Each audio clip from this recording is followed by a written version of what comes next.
Luego vamos a hacer la segunda charla. Bárbaro.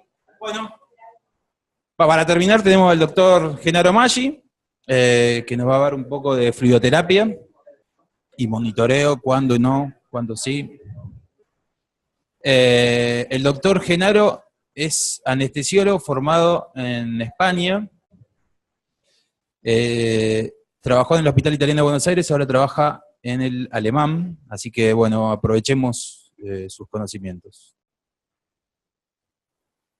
Bueno, ahí está. Bueno, buenos días, gracias por la introducción y por la invitación, y a los que están acá por participar de esta charla. ¿Cómo es para cambiar? Ahí está. Y el láser, el del medio. Listo, está acá. Bueno, como decía Germán, yo soy Genaro Maggi, trabajo actualmente en el Hospital Alemán, y bueno, esta charla está dentro del curso universitario anual de actualización en anestesiología y medicina perioperatoria. Como introducción les quería contar que la Sociedad Europea de Anestesia ya se está planteando en cambiar el nombre a nuestra especialidad y no llamarla anestesiología, sino medicina perioperatoria, ¿sí? Porque abarca no solo lo que es el intraoperatorio, sino el pre y el post. Quizás acá no hacemos tanto el post, pero sí el pre y el intra, digo por el tema de las complicaciones, lo que decía antes Gonzalo, que quizás uno no ve la neumonía o el paciente con relajación residual y cree que le fue todo bien, ¿sí? Y entonces es ahí donde nosotros pecamos de que va todo bien y no es así. Otra cosa importante es decir que no tengo ningún conflicto de interés que reportar. Y bueno, la charla está dentro de este curso que es el manejo multimodal de cirugía coloproctológica, la introducción al sistema de cuidado ERAS, que es lo que me voy a enfocar en una primera parte. Y la charla se llama líquidos, liberal o restrictivo, ni muy ni tan, y fluidoterapia guiada por objetivos, ¿sí? Bueno, el ERAS básicamente lo que dice acá, es reunir todos los conocimientos que tenemos, no agregar nuevos conocimientos, no es necesario a veces agregar nuevos conocimientos, sino reunir los que tenemos para integrarlos y tener un menor manejo de nuestra práctica, ¿sí? Entonces, este es el ERAS, seguramente lo habrán visto ayer, pero básicamente comienza de acá, que es un consejo previo a la cirugía, y tiene un montón de puntos que hacen que los pacientes vayan mejor, ya lo vamos a ver con estudios publicados, que hablan de, por ejemplo, la no preparación intestinal, la carga de carbohidratos, no premedicar, no usar sonda nasogástrica de rutina, utilizar la analgesia regional combinada a la anestesia general, usar agentes anestésicos de acción corta para no dejar justamente lo que decía Gonzalo, por ejemplo, relajación residual, evitar la sobrecarga de fluidos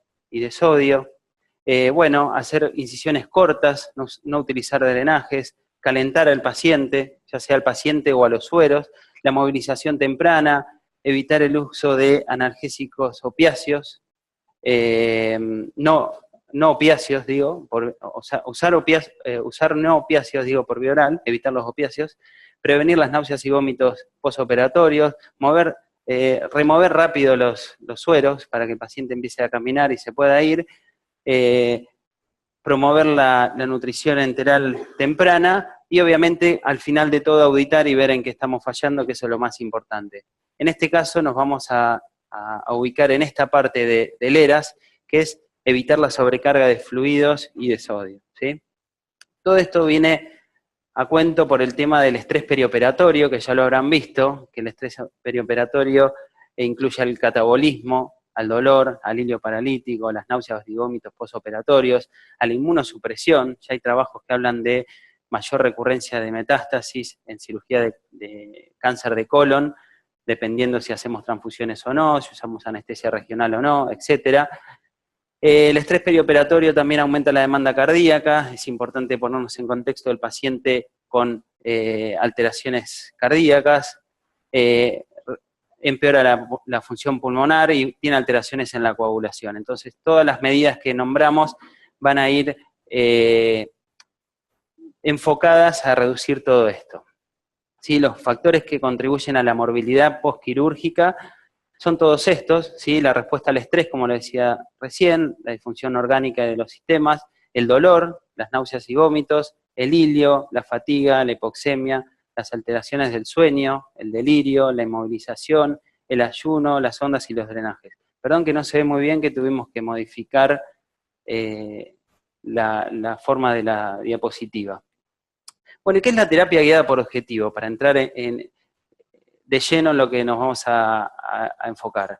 Básicamente se basa en la utilización de algoritmos para definir conductas terapéuticas guiándonos por objetivos. Esto se definió, el primero que lo describió fue Rivers en una publicación del New England en el 2001 en el manejo del shock séptico, ¿sí?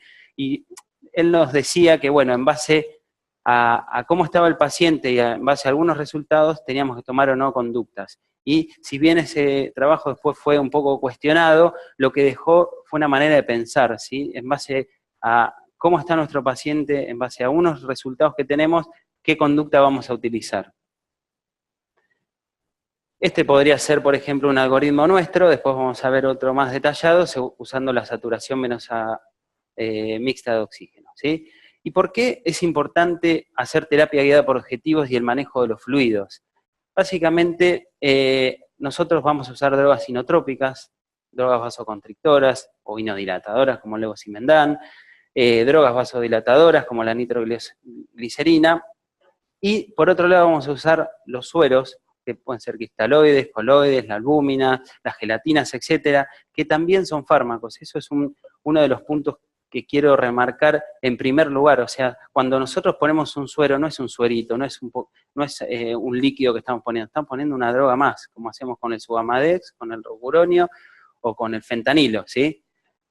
De hecho, en este artículo de Critical Care Medicine dicen que tenemos que considerar cautelosamente qué tipo, dosis, las indicaciones de los sueros, las contraindicaciones, la potencial toxicidad y el costo. El costo también es una variable más. Ayer me decía que discutían el costo de la gelafundina y los cristaloides, ¿sí? Y de hecho se habla de la farmacocinética de los cristaloides. Ahora lo vamos a ver a eso, pero con respecto al liberal o restrictivo, nosotros dentro de nuestros procedimientos nos vamos a parar en esta parábola invertida, donde podemos manejarnos con normovolemia, ¿sí? Y eso va a depender del tipo de procedimiento, ¿sí? No es lo mismo una laparotomía que una laparoscopía, por la exposición a vísceras y las pérdidas insensibles que vamos a encontrar. Las comorbilidades del paciente, por lo que le decía anteriormente, no es lo mismo un paciente anciano, un paciente renal, un paciente cardiópata, ¿sí? La hidratación preoperatoria, y por eso empecé hablando de la preparación intestinal. No es lo mismo un paciente que viene con un ayuno de 2 horas que un paciente que viene con un ayuno de 16 horas, porque no cenó desde la noche, desde el día anterior, y se retrasó el quirófano y lo metemos a quirófano a las 4 de la tarde, que va a venir más, que se encima hizo una preparación intestinal y va a venir más acidótico, más deshidratado, con trastornos hidroelectrolíticos, ¿sí? Y no es lo mismo, obviamente, en nuestro caso, un paciente con una peri, con una raqui, por la vasoplejía que produce el bloqueo del neuroeje, ¿sí? Entonces, de todo esto va a depender que nosotros nos vayamos moviendo en esta curva, con el riesgo de que si nos vamos a la hipovolemia, a hipoperfusión orgánica, que puede haber fallo renal, etcétera, empeora el síndrome de respuesta inflamatoria sistémica, sepsis y falla multiorgánica, y si nos vamos para el otro lado, podemos encontrar edema, ilio, náuseas y vómitos posoperatorios, complicaciones pulmonares, el paciente que se encharca, o aumento de las demandas cardíacas por lo mismo, ¿sí? Y acá fíjense que con respecto al tipo de cirugía, esta curva se va poniendo cada vez más estricta. No es lo mismo hacer, por ejemplo, una colonoscopía de un paciente donde nosotros la carga de fluido, el fluido que le pasemos, por más que sea poco o mucho, no nos va a aumentar mucho el riesgo de complicaciones que si hacemos un colon de manera electiva, o ni hablar si hacemos un paciente para una laparotomía con un shock séptico de origen intraabdominal. Si lo ven acá, las complicaciones y el riesgo de complicaciones es mucho mayor y el rango que tenemos para pasar volumen es mucho menor, ¿sí? Entonces tenemos que estar más pendiente de esto. Con respecto a la fluidoterapia de los fármacos, lo que les decía anteriormente, es importante saber que los cristaloides, ¿sí? El suero fisiológico, el Ringer lactato, tienen un efecto expansor inmediato del 20% nada más. ¿Esto qué significa? Que solo el 20% de lo que nosotros le ponemos queda en el intravascular y tiene un efecto expansor. O sea que si un paciente está hipotenso, y yo digo, lo quiero expandir rápido y le ponemos un fisiológico, fíjense a dónde va. ¿Y cuánto dura, por otro lado? 1 hora nada más. O sea que si el paciente es hipotenso, lo quiero expandir con un fisiológico, prácticamente no estoy haciendo nada y a la hora ese efecto ya se perdió, ¿sí? Bajemos las gelatinas. Si ayer hablaron de las gelatinas, tiene un efecto expansor inmediato del 80%, ya iba cambiando, y un efecto expansor más largo, ¿sí? De 3 a 4 horas. Hay problemas de alergia por el tipo de la composición, que eso no pasa en los fisios. Pero bueno, fíjense que el efecto expansor ya es más importante y dura más. Y en el caso del Voluben, que son los hidroxietilalmidones, el efecto es 100% expansor. Esto significa que si yo quiero expandir a mi paciente, porque estoy calculando que vengo con los fluidos 500 mililitros por debajo, ¿sí? Por las pérdidas, por la sonda nasogástrica, por la diuresis del paciente, etcétera, por el ayuno, y lo quiero expandir, nosotros al poner 500 mililitros de Voluben, se va a expandir el 100% y el efecto expansor va a ser de 6 horas, ¿sí? Esto es muy importante. Y todo esto depende de esta zona rica en hidratos de carbono que tienen las células eucariotas, que es el glicocálix, ¿sí? El famoso glicocálix. El glicocálix, ahora vamos a ver una imagen de cuando está bien y cuando está degradado, es un tema que se habla mucho sobre, cuando se habla de fluidoterapia, parece que se degrada por la isquemia y por la reperfusión, algo que parecería lógico, por la hipoxia o la reoxigenación, por citoquinas proinflamatorias, por el péptido natriurético atrial, y hay factores que lo protegen, como es el sevoflurano. Hay trabajos que dicen que el sevoflurano protege al glicocálix, la hidrocortisona no tanto, y la antitrombina, ¿sí? Parece, como les decía acá, lo limitan la hipervolemia, la hiperglucemia, y parece que los corticoides y el sebo sería de protección. Y esto, fíjense, en este artículo también de Critical Care Medicine, este es un glicocálix sano y este es un glicocálix enfermo. ¿Qué significa esto? Que el efecto expansor del que hablaba antes, si esto está enfermo, es todavía peor, ¿sí? Entonces, un paciente que está con hipoperfusión, que nosotros, con un shock séptico, como les mostraba en las diapositivas anteriores, es un paciente que probablemente tenga un glicocálix enfermo y es un paciente que al que nosotros cuando queramos expandir probablemente nos cueste mucho más. Si encima vamos con fisio, son los pacientes que no sé si han visto en terapia, que quizás están todos hinchados, con crepitantes, con líquidos por todos lados, porque ese líquido no se mantiene en el intravascular. Y bueno, entonces de acá nace el concepto de la fluidoterapia guiada por objetivos, ¿sí? Usando lo que utilizó Rivers para el manejo del shock séptico temprano, con todo esto de que les digo de liberal restrictivo y normovolemia, glicocálix, dijeron, bueno, nosotros también para manejar los fluidos tenemos que tener una terapia guiada por objetivos, ¿sí? Entonces, no hay que ser ni restrictivo ni liberal, sino usar un objetivo que nosotros nos pongamos y guiarlo por eso. Ahora, este es un trabajo que se publicó en la Minerva Anestesiológica, que es la revista de la Sociedad Italiana de Anestesia, y dice, ¿es realmente una moda esto? Porque hay veces, por eso lo del conflicto de intereses, hay veces que los mismos laboratorios presionan un poco para el Voluben, etcétera, hay que hacerlo, no hay que hacer. Dice, bueno, ¿es realmente una moda todo esto de la terapia guiada por objetivos? Y bueno, en este review, que es de Cecconi, que es una de las personas que más publica sobre esto, perdonen que no se ve bien, se debería ver un poco mejor, esto es los odds ratio, ¿sí? Y otro ratio de 0 a 1 significa que es protector, y de mayor de 1 significa que es algo de riesgo. Fíjense todos los estudios que nos estamos ahorrando de leer, básicamente analizan todos estos estudios, dicen la terapia guiada por objetivo tiene un factor protector para la cirugía, ¿sí? Un ratio de 0,45. Y en todas las complicaciones, después empiezan a diferenciar por complicaciones y dicen, bueno, vamos a ver las complicaciones gastrointestinales, ¿sí? Complicaciones leves, como puede ser náuseas y vómitos postoperatorios, una pancreatitis, un hilio paralítico, la diarrea por Clostridium, la distensión abdominal.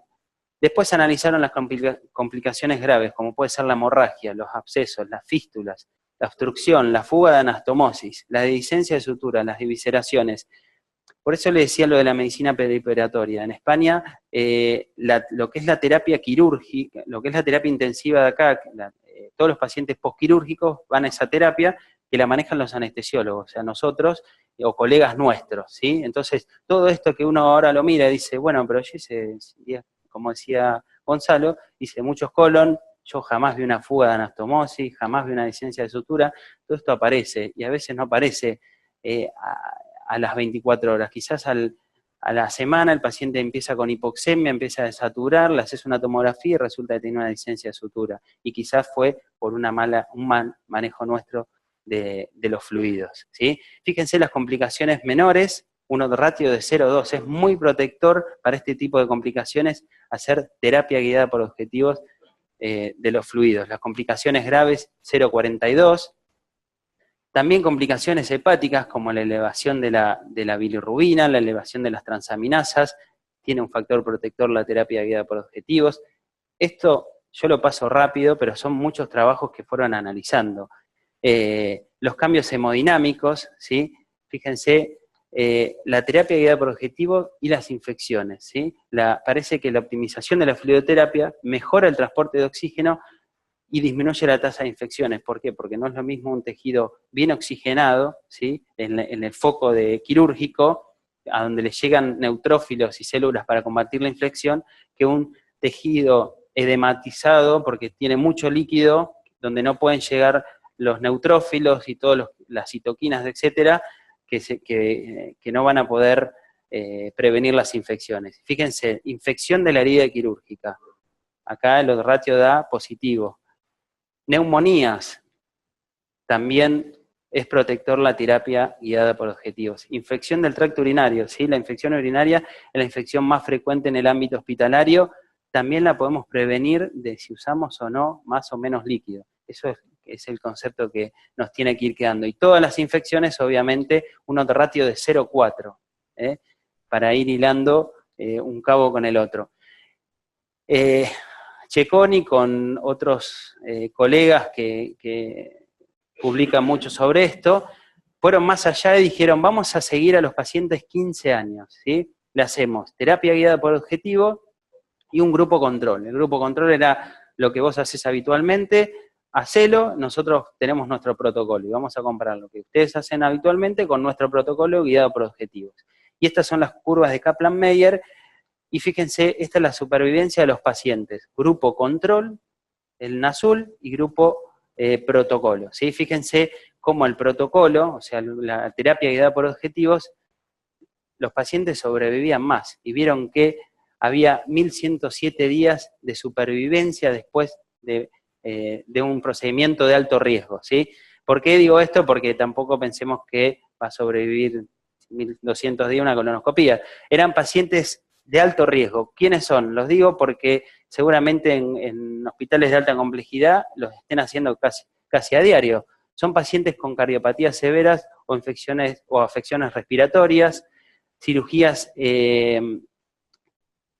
como estamos hablando ahora, que intervengan cáncer intestinales, cirugías con sangrado masivo, 2,5 litros, mayores de 70 años, septicemia, con falla respiratoria, ¿sí? Una PAFI menor de 285, que no o tener un FEPSU1 menor de 60, o las catástrofes abdominales que le llaman esto, que son la pancreatitis, el perforado, ¿sí? O el sangrado gastrointestinal, la falla renal, la diabetes, hepatopatía crónica y la cirugía del aneurisma de aorta. Para resumir, un paciente de 70 años que nosotros vamos a meter mañana en el hospital perforado, ¿sí? Que encima es diabético, ya es un paciente de alto riesgo que si nosotros aplicamos el protocolo de terapia guiada por objetivos y no somos ni liberales ni restrictivos, vamos a lo que tenemos que ir, se vio que mejora la supervivencia de ese paciente. Así que es muy importante. Y después empezaron a salir las guías de la Era Society, no sé si la pueden ver, son guías gratuitas, que empiezan a hablar de cada tipo de cirugía, ¿sí? Con respecto a la cirugía colónica, dicen que en cirugía abierta y en caso de pérdidas mayores a 7 mililitros por kilo, ¿sí? Que son para un paciente 70 kilos, 500 mililitros, hay que guiar ya la fluidoterapia con gasto cardíaco, que ahora lo vamos a ver, ¿sí? Porque ahora empezamos diciendo que realmente sirve, que realmente nuestros pacientes se van a beneficiar, ahora tenemos que ver cómo lo vamos a hacer, ¿sí? Y bueno, y acá lo que dicen que en cirugía colónica también está recomendado utilizar la hidratación oral lo antes posible, ¿sí? Bueno, esto es terapia guiada por objetivo y cirugía general. Acá también vieron la supervivencia y vieron que la supervivencia era mayor. En realidad esto es la mortalidad, está al revés que la curva anterior, lo digo porque esto es lo habitual y esto es la intervención, y esto es la mortalidad. O sea, mejoraba la mortalidad, esto está publicado en el JAMA, no es menor. Y esto es la disponibilidad de oxígeno, ¿sí? Lo que les decía antes de las infecciones, como la terapia guiada por objetivo mejora la disponibilidad de oxígeno en los tejidos a los que nos estamos refiriendo, ¿sí? Obviamente está en la guía de ERAS y cirugía rectal o pelviana, que también dice que tenemos que utilizar en lo posible terapia guiada por objetivos, y ellos recomiendan usar el Doppler esofágico, CardioQ, no sé si lo conocen, se llama CardioQ, es un monitor de gasto que se coloca, es como una sonda de un ecotransesofágico, se coloca de la misma manera y bueno, nos va guiando la fluidoterapia, después se lo muestro. Cistectomía, también dice evitemos la sobrehidratación. La DPC, bueno, obviamente ni hablar, dice que seamos juiciosos con el uso de los fluidos. En la gastrectomía también, fíjense, cerca de cero un balance, ¿sí? Evitando la sobrecarga de sodio y de fluidos, ¿sí? La terapia guiada por objetivos. O sea, para que vean que lo que estoy comentando está demostrado por guías, por consensos, que realmente sirve. Y para que vean antes en los trabajos que les presentaba, que tiene mucho impacto en nuestros pacientes, en la mortalidad, en las infecciones, etc. ¿Qué pasa con el ayuno preoperatorio? Lo que hablaba antes de los pacientes que vienen quizás muy ayunados. Yo creo que esto hay que empezar a modificarlo. Por ejemplo, en el hospital italiano que estamos en el equipo de ERAS, los pacientes tomaban un té con azúcar o limón 2 horas antes de la cirugía, ¿sí? 2 horas antes de la cirugía tomaban eso. Y si la cirugía se iba a retrasar, se hablaba a la sala y se le decía a la enfermera que por favor le vaya dando el té porque se iba a retrasar, ¿sí? El paciente viene, si no, deshidratado, viene ansioso, viene nervioso, con sed, y todo eso juega muy en contra a la hora de la cirugía. Entonces, básicamente lo que dicen las guías, fíjense esta revisión de la Cochrane, dice que no hay evidencias que haya mayor riesgo de aspiración, regurgitación o morbilidad relacionada a broncoaspiración en los pacientes que se le da nada por boca la noche anterior, que era como una máxima, decir, bueno, te operan mañana, a la noche anterior ya no tomes nada. No hay evidencias de que sugieran que eso lleva más riesgo de aspiración y regurgitación, ¿sí? Entonces lo que dicen, lo que les decía antes, es que los pacientes puedan tomar 2 horas antes de la cirugía líquidos claros, ¿sí? Esto es importante porque estamos en la charla de fluidoterapia y si el paciente ya nos viene con un déficit de 1.500 mililitros, ya empezamos, y encima es un paciente, como decíamos antes, de alto riesgo, cardiópata, anciano, diabético, etcétera, que se va a operar de un aneurisma, y viene con un ayuno de 15 horas, ya nosotros empezamos corriendo por detrás, ¿eh? Y acuérdense que ya empezamos en la parte de la parábola que estamos en la hipovolemia con el riesgo de hipoperfusión, son los pacientes que se operan de aneurisma y que quizás terminan con diálisis, porque ya arrancamos desde acá. En cambio, si nosotros podemos manejar bien el tema del ayuno, lo que vamos a evitar es que ya empecemos y estemos en la parte de la curva de la normovolemia, ¿sí? Fíjense, esto lo midieron por eco el residuo gástrico, y se veía que prácticamente no había diferencia en los pacientes que habían tomado líquido 2 horas antes. En resumen, cuando hablamos de protocolo ERA, hablamos de todo el periodo comprendido, ya sea el pre, el intra como el postoperatorio, y en casi todos nos dicen que evitemos la sobrecarga de fluidos, ¿sí? Evitemos la sobrecarga de fluidos para evitar las complicaciones. ¿Y cómo podemos guiar nuestra fluidoterapia? Por un lado tenemos la monitorización básica, ¿sí? Que tiene sus limitaciones. Empecemos hablando de la precarga. La precarga, bueno, ya saben que aumenta en caso de un aumento del retorno venoso, ¿sí? Y son por estados que causan hipervolemia.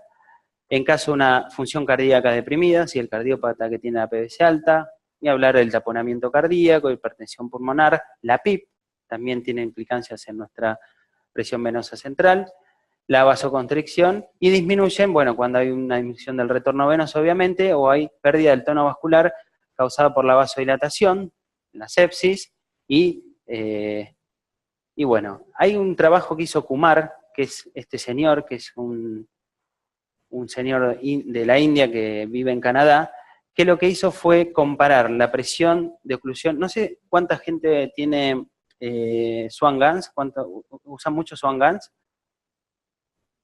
Bueno, él comparó la presión de oclusión pulmonar y la presión venosa central y empezó a ver y estudió la correlación del volumen sistólico, ¿sí?, con la presión venosa central. Y fíjense lo que encontró.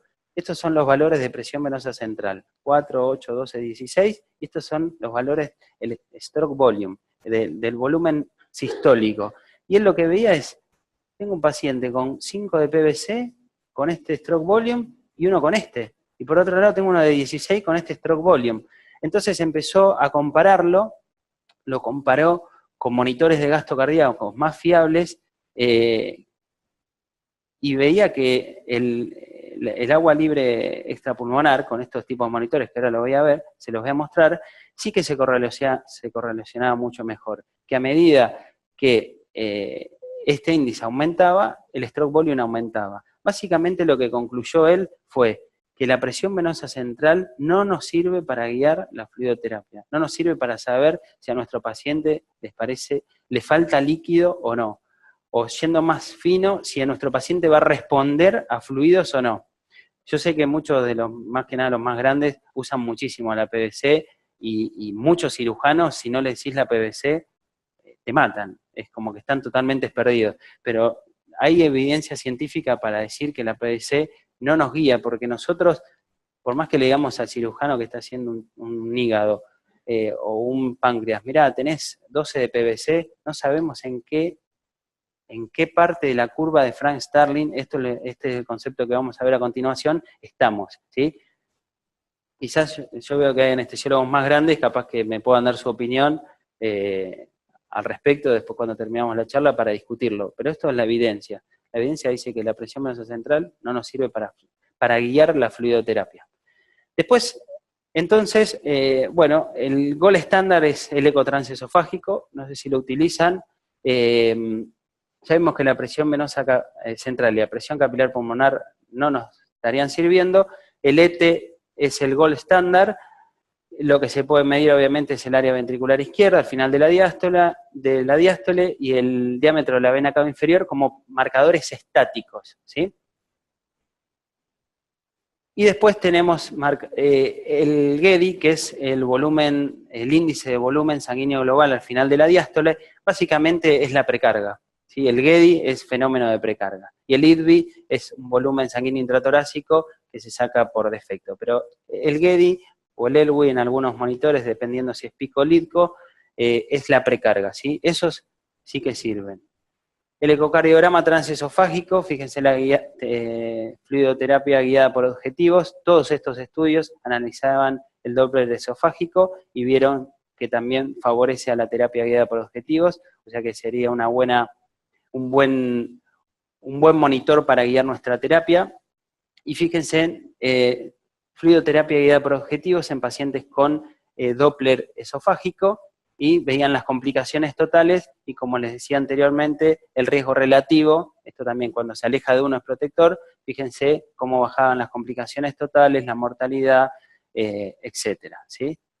Y después tenemos los marcadores dinámicos, no sé si tienen el Vigileo o el sensor FlowTrack de Edwards, no sé si alguno lo tienen acá, no.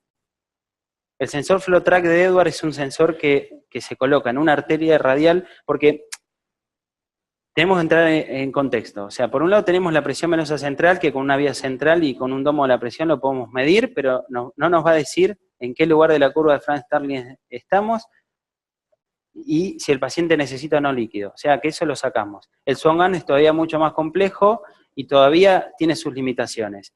Y después tenemos los monitores de gasto cardíaco, que los monitores de gasto cardíaco, los más sencillos hoy por hoy, que son, por ejemplo, el sensor FlowTrack o Vigileo, de la marca Edwards, se pone en una arteria radial, ¿sí? Con la arteria radial que ponemos siempre. Esa arteria radial, en lugar de ir al domo de la presión, va a un domo que se llama sensor FlowTrack, ¿sí? El sensor FlowTrack lo que nos da, por un análisis del contorno de pulso, ¿sí? Cuando ustedes ven el pulso, el contorno de pulso en nuestro monitor, lo que hace es analizar el área abajo de la curva y nos da un valor, ¿sí? Y por otro lado, al analizar las curvas, hay un índice que se llama índice de variabilidad de volumen sistólico o variabilidad de presión del pulso, que básicamente lo que dice es que, lo que mide en realidad, no dice, porque es una medición, lo que mide es qué variabilidad tenemos entre los pulsos que están más arriba y los que están más abajo, ¿sí? Eso se llama variación del volumen sistólico y se vio que es lo más exacto para medir nuestra fluidoterapia, ¿sí? Entonces, un paciente de alto riesgo, le ponemos una arteria radial, lo conectamos al domo de la presión del FlowTrack, y el FlowTrack, que es un aparato aparte, nos va a dar este valor, que es el volumen de variación sistólico. Una cosa que se puede hacer, no está bien que lo diga, pero bueno, dependiendo de donde uno trabaje, hay algunos compañeros que lo que hacen es cambiar la velocidad de el barrido, la velocidad de barrido de la arteria, y esto mismo lo pueden ver, la verdad. Quizás esto no lo tienen que decir a la casa comercial porque se quedan sin trabajo, pero hay veces que se ve a ojo, no está bien, volvemos a lo de antes, hay que hacer lo que esté bien, pero hay que hacer también lo que uno tiene a mano, ¿sí? Y es la curva de Frank-Starling, y el volumen de variación sistólica tiene un valor de 10, ¿sí? Bueno, si no tienen monitores es más difícil de interpretarlo, pero esa variación, ¿sí? Cuando es mayor al 10%, algunos dicen 13, pero con 10 está bien. Cuando es mayor al 10%, o sea que si ustedes ponen la velocidad de barrido y ven que la de más arriba con la de más abajo es más del 10%, ese es un paciente que es respondedor a volumen, ¿sí? ¿Qué significa? Que si nosotros le pasamos líquido, ese paciente está en un área de la curva de Frank-Starling, que ahora lo vamos a ver, que nosotros le pasamos líquido y él va a responder a esos fluidos, ¿sí? Es un paciente que le falta líquido y que va a ser respondedor. Entonces, para resumir, la presión venosa central, la presión de enclavamiento no son marcadores fiables, y la variación de volumen sistólico sí es un parámetro de alta sensibilidad para ver la respuesta a fluidos, ¿sí? ¿Ven? Acá está lo que les decía, cómo lo calcula el algoritmo, y esto es lo que les decía antes, ¿sí? Esta es la curva de Frank-Starling, ¿sí? Y fíjense, cuando nuestro paciente está acá, esto para que les quede el grafiquito, cuando nuestro paciente está acá de la curva, o sea, es un paciente que va a responder a fluido, así lo vamos a ver nosotros en nuestro monitor. En cambio, cuando nosotros vemos esto, puede ser que el paciente esté hipotenso, por eso la terapia de guiado por objetivo, porque quizás este paciente está normotenso, pero porque lo tengo con Nora, y este paciente está hipotenso, y no le falte fluidos. No sé si se entiende lo que estoy diciendo. ¿Cuáles son las limitaciones del volumen de variación sistólica? Principalmente que tiene que estar en ventilación mecánica, ¿sí? Un paciente en espontánea no se puede ver la variación del volumen sistólico, ¿sí? Los datos bibliográficos, esto porque cuando lo midieron por primera vez, lo hicieron con pacientes ventilados, y que esos pacientes además estaban con frecuencias respiratorias fijas y 8 mililitros kilo de volumen tidal. Lo digo porque es importante. En cambio, en los pacientes con ventilación espontánea, esto en realidad viene más a cuento de los pacientes que están internados en la unidad de cuidados críticos, o si ustedes van a ver un paciente que acaban de sacar de quirófano extubado y quieren ver si y tiene puesta la arteria y quieren ver si le falta volumen, la variación de volumen sistólica no sería útil, ¿sí? Y pacientes con arritmias, con fibrilación auricular, etcétera, no se puede utilizar tampoco la variación del volumen sistólico. Bueno, esto es lo que les decía, distintas fotos. Bueno, esto ya comparaban el Doppler esofágico, que era lo que les decía anteriormente, con el análisis de contorno de pulso, que es lo que hablábamos recién del volumen de variación sistólica. ¿Cuáles son las ventajas del análisis del contorno de pulso? Que es de colocación fácil, ¿sí? Hay que poner una arteria, o también hay un monitor nuevo que se llama NextFin, que se pone como un pulsioxímetro, como un oxímetro de pulso, que con la curva que mide del dedo ya nos da estos valores. Pero bueno, eso está más en estudio, pero existe y lo he utilizado y funciona bastante bien. El análisis de contorno de pulso no interfiere con el bisturí eléctrico, bueno, no se puede mover, obviamente. Puede utilizarse en pacientes despiertos, esto no es así por el tema de los que les decía, ahora lo vamos a ver. Y bueno, obviamente se utiliza en patología aórtica mayor, como estábamos hablando. El Doppler esofágico es una medición central, ¿sí? Es más fiable en situaciones de vasoconstricción periférica severa, y bueno, hay más literatura de lo que es el eco. ¿Qué pasa con la anestesia epidural? Esto es importante porque cuando nosotros hacemos, por ejemplo, en el caso del curso que estamos hablando de cirugía colónica, cuando nosotros hacemos un colon y le ponemos un catéter epidural para la analgesia, tanto en el intra como en el post, como saben, la anestesia epidural produce un bloqueo del neuroeje con vasoplejía y los pacientes están más hipotensos. En realidad, no es que están más hipotensos, sino que le aumenta el continente y bueno, lo que hicieron fue medir todos los valores y utilizaban epinefrina o un hidroxietilalmidón, como por ejemplo puede ser Voluben, para ver qué convenía cuando el paciente esté hipotenso por la epidural, si usar líquidos o si usar vasoconstrictores. Vuelvo a entrar en el contexto, estamos en el contexto. La fluidoterapia, el paciente está en una cirugía mayor y queremos ver si al paciente le falta o no líquidos. Si el paciente está hipotenso, puede ser que sea por la epidural, ¿sí? Entonces es otra variable más que tenemos que entrar. Y acá lo que dice que la epidural torácica, ¿sí? Per se, ¿sí? No lleva cambios en el volumen sanguíneo, pero sí una reducción de la presión sanguínea, ¿sí? Y lo que concluyen es que lo mejor sería utilizar vasoconstrictores, porque en realidad el problema, esto no se ve nada. El problema que tenemos nosotros es la vasoplejía, no es la falta de volumen, ¿sí? Bueno, es una pena que acá no se pueda ver esto. Bueno, lo que les decía del postoperatorio, si nosotros estamos en el paciente va a la recuperación, un paciente operado, por ejemplo, de una DPC, que lo extubamos, y va a la recuperación, y está hipotenso. Ya, como está extubado, no podemos usar más la presión arterial para saber si va a responder a fluidos, y hay un test que se llama el test de la elevación pasiva de las piernas, no sé si lo conocen, que básicamente es hacer esto. Primero el paciente está con la cabecera a 45 grados, le bajamos la cabecera y le subimos las piernas, y lo que vamos a medir con la arteria, ahora sí, es cuánto cambia la presión arterial, ¿sí?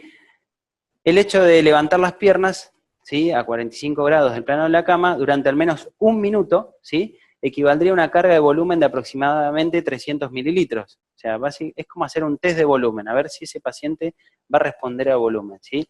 Es un efecto transitorio, por lo que se considera más un test que un tratamiento, pero bueno, nosotros ya levantándole las piernas, obviamente no le estamos pasando volumen, pero sí estamos diagnosticando si ese paciente está hipovolémico o no, ¿sí?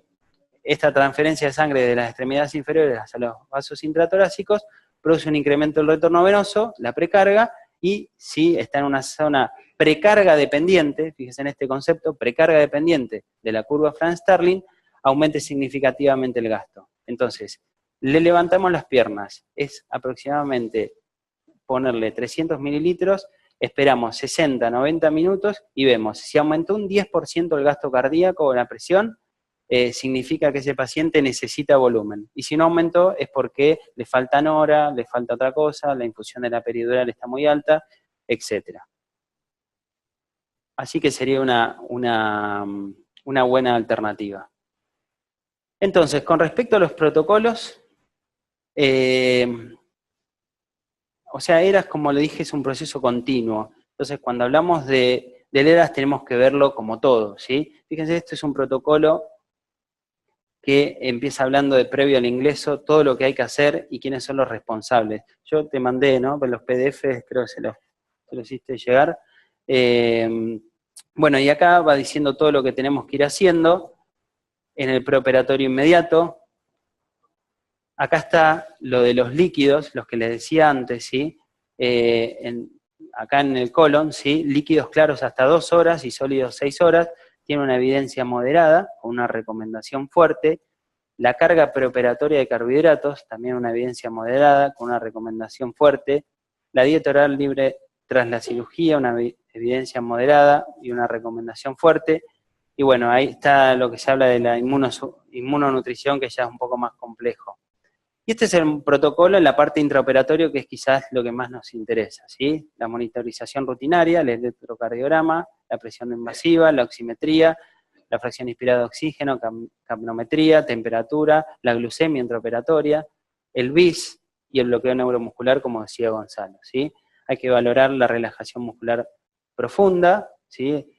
Valorar el uso de relajantes aminoesteroides como primera opción, más que nada si se dispone del binomio rocuronio-subamadex. El sondaje vesical, la monitorización invasiva. Hay veces que en caso de colon no lo hacen de forma rutinaria. Yo lo que recomiendo es que de forma rutinaria se ponga aunque sea una arteria radial, y si tenemos el domo del FlowTrack, todavía mejor. Catéter venoso central a veces no le ponen de forma rutinaria. Usar agentes de acción corta, como decía el protocolo de ERAS al inicio. La oxigenación, FIO2 mayor al 50%. En el caso de la cirugía de colon, lo que se vio, hay un estudio de Belda, que es un español de Valencia, muy conocido, hicieron un trabajo de complicaciones posoperatorias en cirugía de cáncer de colon y vio que la fracción inspirada de oxígeno tenía que ser del 80% para evitar complicaciones, ¿sí? Lo pusieron con distintas FIOs de oxígeno y vieron que en caso de colon y que haya sutura de intestinales, una fracción inspirada de oxígeno al 100% hace que lo que le está llegando de oxígeno a la sutura, que es lo importante, sea lo adecuado. Así que en caso de colon hay que usar FIO2 del 80%.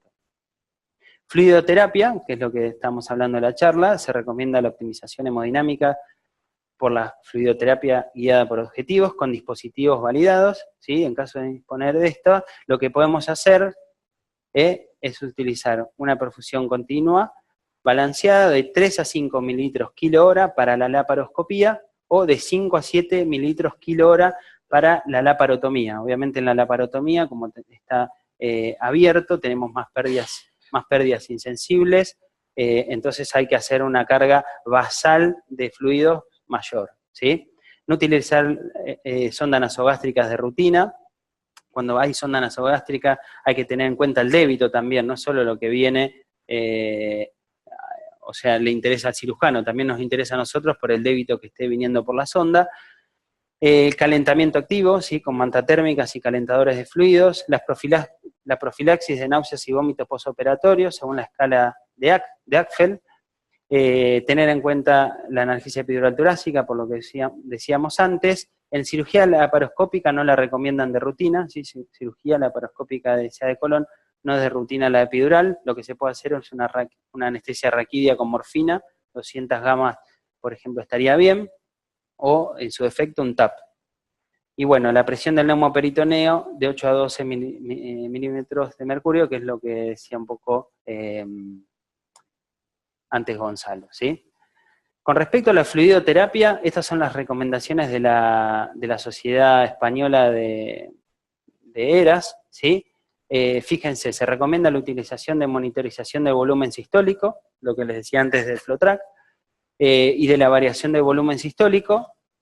Se recomienda la administración en aquellos casos en que haya un valor del 10%, como les dije antes.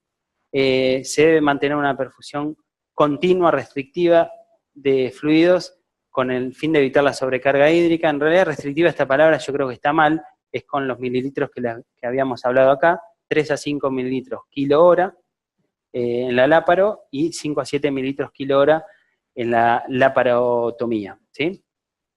Se debe establecer un rango de presión arterial media de 70 milímetros de mercurio, ¿sí? Normalmente se dice que mayor de 65 milímetros de mercurio de TAM, están bien perfundidos los órganos, principalmente los riñones, o sea que con eso obtendríamos un buen ritmo diurético, hay que intentar mantenerse por encima de esa media.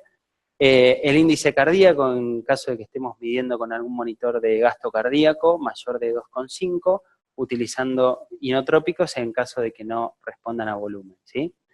Se prefiere la monitorización mediante Doppler esofágico, o bueno, en su defecto, análisis del contorno del pulso, ¿sí? Como lo puse antes. Bueno, esto es el posoperatorio. Yo después, si quieren, les dejo la charla, no tengo problema.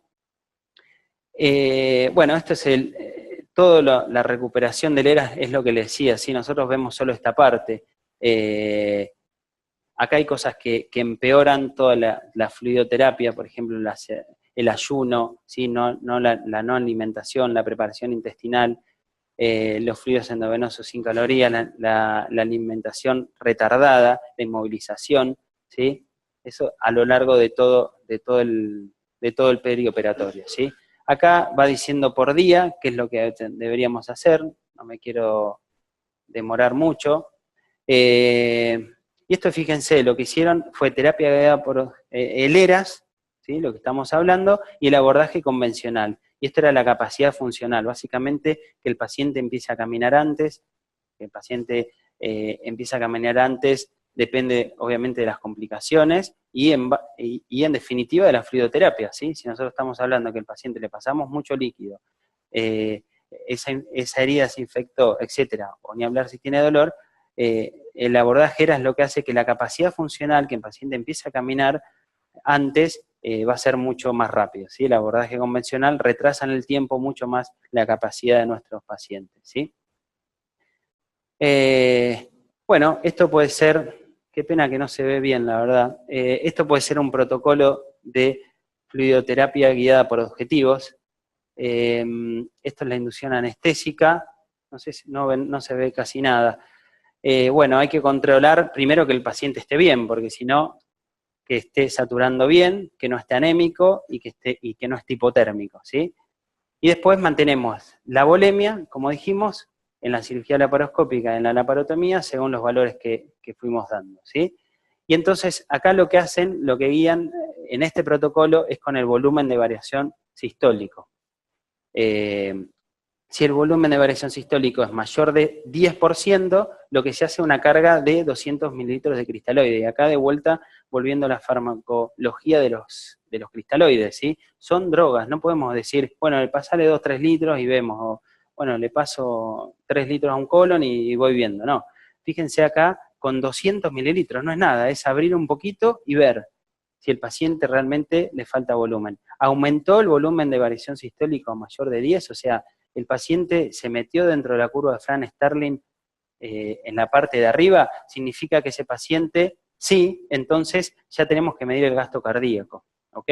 Significa que ese paciente ya no necesita más volumen y cuando vayamos a medir el gasto cardíaco vamos a ver si ese paciente lo tiene menor de 2,5, lo que sigue es ya ir a dobutamina, ¿ok? Un paciente que... esto es importante, ¿por qué? Porque nosotros al determinar la TAM no sabemos si al paciente le falta líquido, si al paciente le falta dobutamina o si al paciente le falta vasoconstricción periférica, ¿sí? Entonces, el algoritmo nos va guiando para saber, ellos empiezan primero con la carga de fluidos, con el volumen de variación sistólica, si aumenta sí o no, se van al índice cardíaco, y si no, ya vemos la presión arterial media, que como les dije, tiene que ser mayor de 70 o 65, y en caso de que, fíjense cómo termina acá, si el índice cardíaco es menor de 2,5, entonces vamos a ir a la dobutamina para mejorarlo por arriba de 2,5. Si la presión arterialmente media está por debajo de 70, nos vamos para esta rama y ya hay que agregarle un vasoconstrictor, por ejemplo, noradrenalina, ¿sí? Entonces, en los protocolos de fluidoterapia, obviamente no están solo los fluidos, sino que están todas estas variables para saber por dónde van los tiros, como dicen en España, ¿sí? Entonces, yo creo que como resumen, prefiero que queden algunos puntos en claro y no muchos datos como para poder concluir, ¿sí? Creo que hay que hacer un uso correcto del ayuno preoperatorio y la preparación colónica para evitar la sobrehidratación. Hay que hacer terapia guiada por objetivos, ¿sí? Con una presión arterial media de 65 más, y en el caso que tengan la medición de la variación de presión de pulso entre 10 y 12 para evitar la sobrehidratación y las complicaciones que describimos. Hay que utilizar drogas vasoconstrictoras, como por ejemplo la fenilefrina, para contrarrestar la vasoplejía de la anestesia regional, como lo dijimos antes. Y si queremos ver en el postoperatorio, porque nos dicen de piso que nuestro paciente está un poco hipotenso, en lugar de decirle, bueno, pasale un suero y ahí voy. No, pueden hacerle el test de la elevación pasiva de las piernas y ver, y que el paciente empiece a comer cuanto antes. Y finalmente hay que auditar todo para ver en qué parte del protocolo ERAS estamos fallando. Eso es muy importante. Y para que vean que esto no es una moda y que no es que nos interese solo a nosotros que estamos acá un sábado a la mañana, esto lo sacaron en el The Wall Street Journal en marzo del 2015, que básicamente describe todo lo que es el protocolo ERAS. Es un diario muy importante de Estados Unidos y que decía,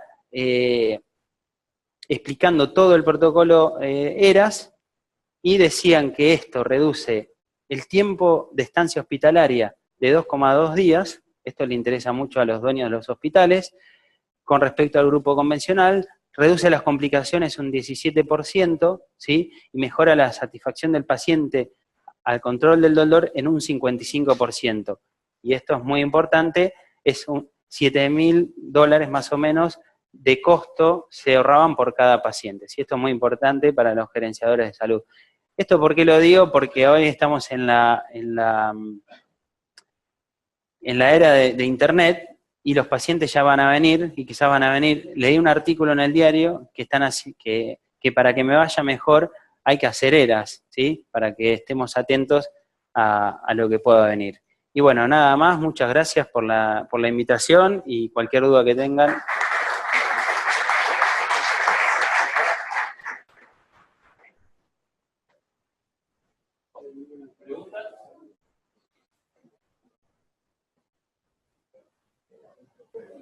Sí.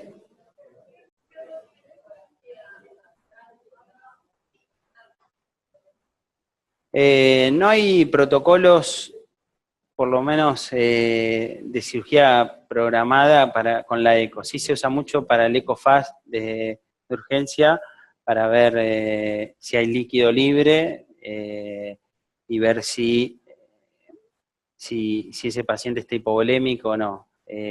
Pero hay algunas líneas que empiezan a utilizar el eco para ver la falta de volumen, pero todavía no hay evidencia como o hay protocolos que lo utilicen. Es lo mismo que la ecografía para medir el residuo gástrico, como lo vieron. Yo creo que cada vez va a tener más utilidad porque es algo no invasivo y de bajo costo. Sí.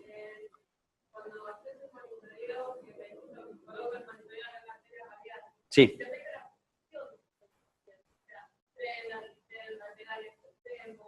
Bueno, sí, en realidad siempre lo que hay que dejar fijo es el domo de la presión, porque si bien el paciente puede modificarse la posición, nosotros el domo tenemos que de alguna manera dejarlo fijo al cuerpo del paciente, de manera que si se mueve también el domo y varía la posición. Igual, como siempre, de esto, por ejemplo, podríamos estar hablando horas y horas, porque los que no defienden mucho la variación de volumen sistólico dicen, porque estos monitores son autocalibrables, o sea, automáticamente el monitor se está calibrando, y los ingenieros que inventaron esto lo cuentan, pero está ahí nomás, entonces uno no sabe bien de dónde sale ese valor. Entonces lo que dicen es que si vos haces alguna intervención, que en realidad es muy dinámico, o sea, imagínense, por ejemplo, una DPC, en todo momento estamos subiendo la nora, bajando la nora, también por los cambios intraoperatorios del dolor, etcétera. Poniendo volumen o no, lo que deberíamos hacer para que sea fiable es volver a calibrar el monitor, volver a hacer el cero y ver realmente que esté correcto, ¿sí? Porque puede ser que el valor que nos esté dando ya esté perdido. Y después en cada intervención, si le pongo volumen, volver a medirlo. Si le subo el vasoconstrictor, volver a medirlo. ¿Qué pasa cuando estás en hipervolemia? La pregunta es, ¿qué pasa cuando estás en la otra parte de la curva, en hipervolemia? ¿Cómo te manejas o cómo maneja el protocolo? Cuando estás en hipervolemia tenés que usar, obviamente, frenar la administración, restricción y usar diuréticos de asa como puede ser furosemida, ¿sí? Lo ideal sería no llegar, ¿no?, a esa situación, porque es más difícil sacar que poner. Más que nada si están con la laparoscopía, que por la presión del neumoperitoneo se libera hormona, el péptido natriurético atrial, o sea que ya de por sí hay una oliguria, y hay por compresión de las arterias renales, etcétera. Un paciente que no va a orinar tan fácil, la única manera es forzarlo con diuréticos de asa. Lo ideal sería no llegar, pero bueno, si estamos en esa situación, cortar el fluido y usar diuréticos.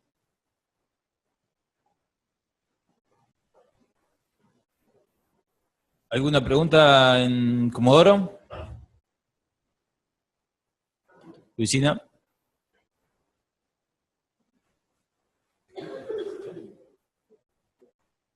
Una pregunta que hacer. Sí. Acércatela.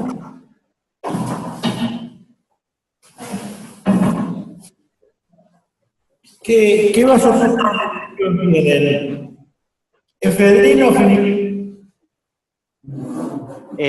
No se escuchó bien, pero creo que me está preguntando si qué prefiero, si efedrina o fenilefrina, ¿puede ser?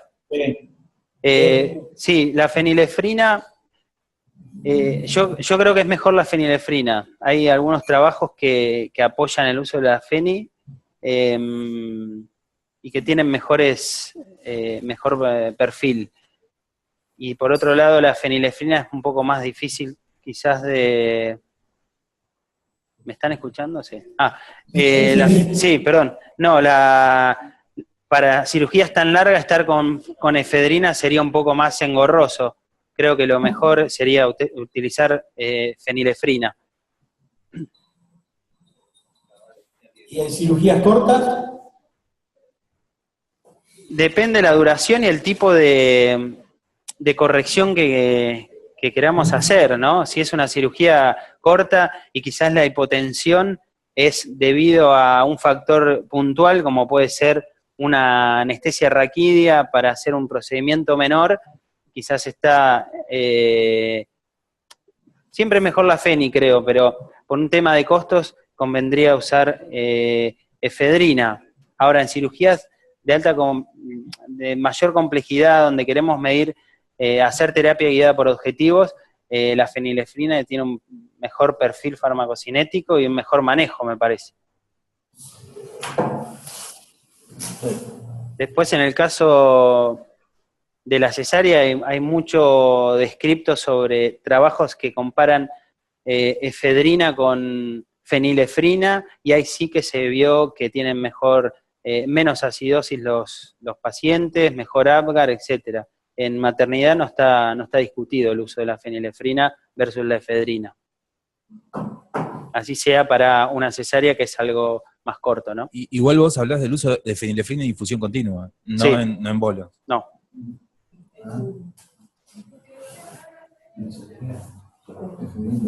Bueno, depende. No hay algo. Ahí, por ejemplo, no hay tanta diferencia. Podés usar lo que vos veas.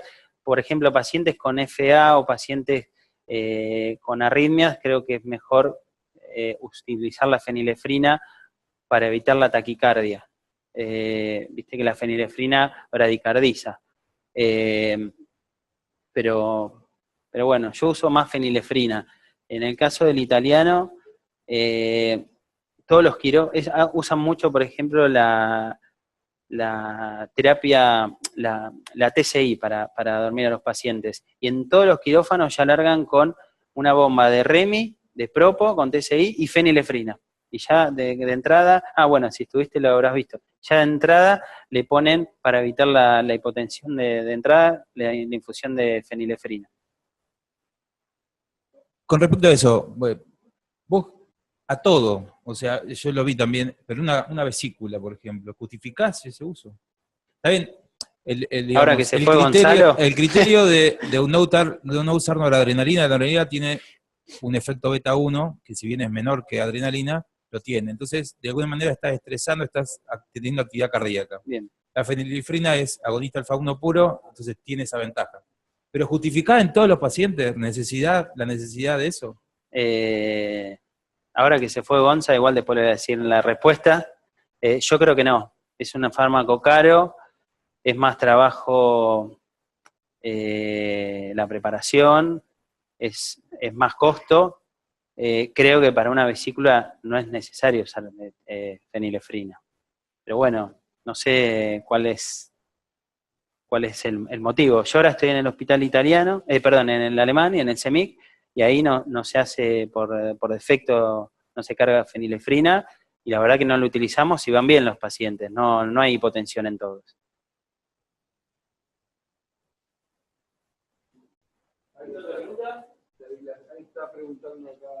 Perdón. Luisina. Por chat. Ahí escucha.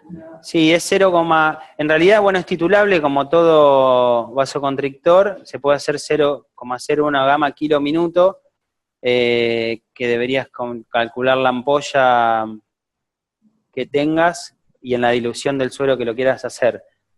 Y en caso que lo hagas en bolo, lo que recomiendo es hacer doble dilución, porque una dilución sola es una dosis muy grande de la que te queda, ¿sí? Doble dilución a veces se hace una ampolla de fenilefrina en una jeringa de 20, eso como primera dilución, y de ahí se toman 1 mililitro y se lleva 10, y se va haciendo bolitos, en caso de que no tengas bomba de infusión continua.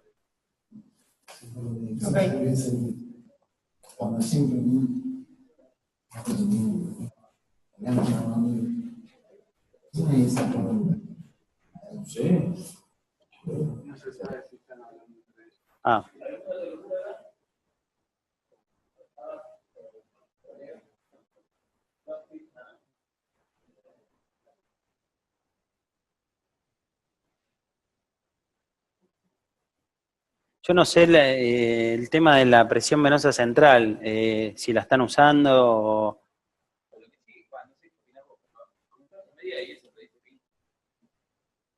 Marcar la tendencia, o sea, no solo el dato aislado, sino la evolución en el tiempo del dato. Sí, eso es verdad. Un dato aislado no va a decir nada, pero estamos viendo, yo la mido, pero igual estamos con lo respectivo. Sí. Sí, tal cual, es eso, no quedarse con el dato solo. Lo que les decía del monitor de gasto, de la presión de contorno de pulso, si lo pueden conseguir, creo que agrega mucho, porque si estamos parados ante un monitor, por ejemplo una DPC, y el paciente está con 80-40 de TA, no sabemos si realmente le falta volumen, si le falta vasoconstricción o si le falta inotropismo. No podemos saberlo. Uno siempre tiende a poner volumen o a subir la nora, pero en realidad no sabemos, como les decía antes, en qué parte de la curva de Frank Starling estamos, porque quizás el paciente de volumen está bien, pero está tan vasodilatado por la peridural que en realidad lo que nos falta es vasoconstricción, o quizás los vasos están bien, tenemos buen líquido, pero el corazón no está bombeando como debería, entonces nos falta dobuta. Creo que es muy importante, por lo menos en cirugías más complejas, medir la variación del volumen sistólico e índice cardíaco, que eso te lo da el vigileo.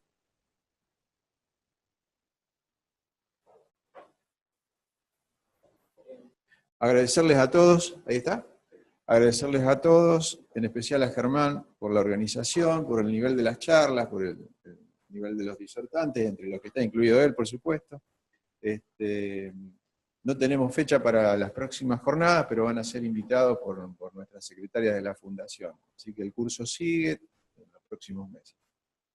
Agradecerles porque hayan sacrificado su sábado a la mañana y viernes a la noche, y despedirlos y que aprovechen el fin de semana. Bueno. Gracias. No, gracias a vos, Germán. Y por supuesto también a la gente de Comodoro Rivadavia, nuestros colegas de allá que participaron y que estuvieron muy atentos a todas las jornadas. Así que los despedimos y será hasta la próxima. Hasta la próxima. Gracias. Gracias.